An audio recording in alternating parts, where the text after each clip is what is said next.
Hello, அந்த நிலத்தை விற்க மாட்டோன்னு லக்ஷ்மி ஆல்ரெடி சொல்லிட்டாங்கல்ல, மறுபடியும் ஏன் வந்தீங்க?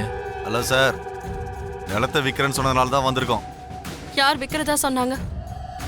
நான் தான்.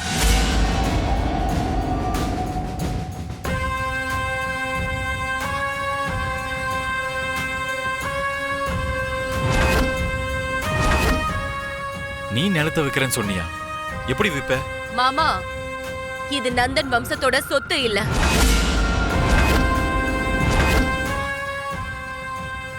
என்னோட சொத்து.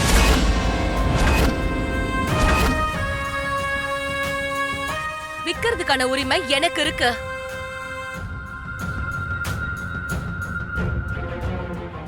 அது வெறும் சொத்து இல்ல, நம்ம தாத்தாவோட ஞாபகம்.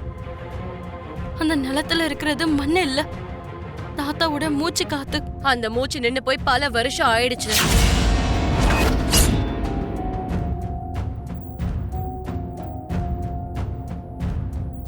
அவரோட ஞாபகார்த்தமா வச்சுக்கணும்னா உன்னோட பங்கு நிலத்தை வச்சுக்கோ. என்னோட பங்கை நான் விற்க போறேன். உன் பங்கு ஏன் பங்குன்னு என்ன ஜானு? நிலத்தை பிரிக்க போறியா? அததான் நான் சொல்லிட்டு இருக்கேன். உன்னோட பங்கு உன்னோடது, என்னோட பங்கு என்னோடது.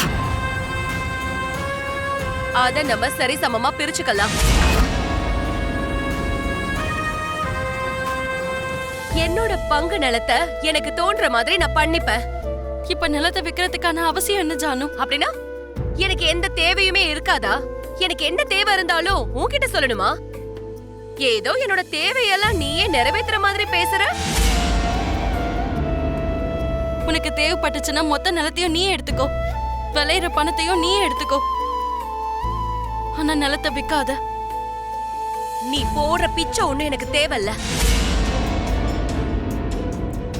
நிலம் நம்ம 2 பேர் மேலயும் இருக்கிறதுனால என்னோட பங்கை நான் விக்கணும்னு நினைச்சாலும் உன்னோட சைன் தேவைப்படுதாமா?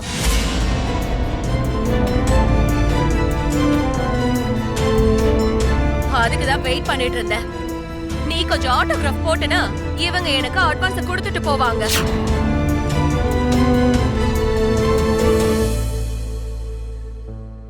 நான் சைன் பண்ண மாட்டேன்.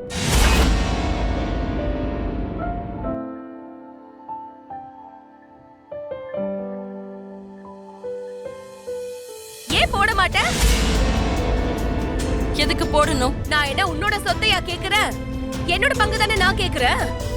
உன் பங்கு ஏன் பங்குன்னு எல்லாம் 2 பங்கு இல்ல, இருக்கிறது ஒரே நிலம்தான். அதுவும் நம்ம தாத்தாவோட ஞாபகார்த்தமா இருக்கு. அத செதற விட மாட்டேன். அப்படின்னா இன்டைரக்டா என்னோட சொத்தை எனக்கு கொடுக்க மாட்டேன்னு சொல்ற, அப்படிதானே? நீ இப்படியெல்லாம் சொல்லுவேன்னு எனக்கு முன்னாடியே தெரியும். உன்கிட்ட இருந்து என்னோட சொத்தை எப்படி வாங்கணும்னு எனக்கு நல்லா தெரியும். நீ அதுல சைன போடலன்னா நான் கோர்ட்டுக்கு போவேன்.